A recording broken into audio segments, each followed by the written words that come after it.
How to connect a Bluetooth soundbar to PS5.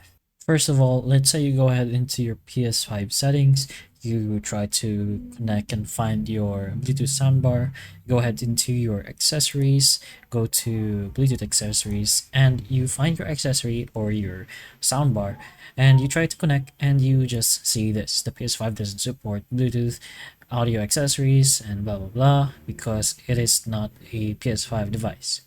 Sadly, of course, this is normal since your soundbar is not supported by PS5, but there is still an alternative method you can do. So that alternative method is to make use of a Bluetooth adapter or a Bluetooth USB transmitter.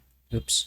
So this is going to do is to help connect the soundbar to your PS5 and still via Bluetooth. So first step is to go ahead and use this USB or the transmitter and plug it into one of the USB ports of the PS5. And make sure it's also set on transmit, not receive. So once you have that in mind, what you're going to do now is to turn the JBL, not the JBL, the soundbar into pairing mode since it's probably not a JBL what you're using, but the soundbar in general into pairing mode. And once you have it in pairing mode, it should just automatically connect to the transmitter that you plugged into your PS5, and it should just connect both the speaker into the PS5. Then you can just go ahead and test out the speaker.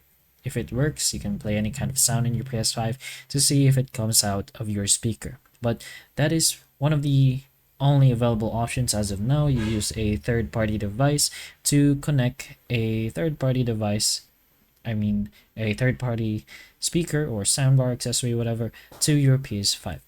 But hopefully the idea does help you, and if it can, please like and subscribe for more videos like this, and that's all.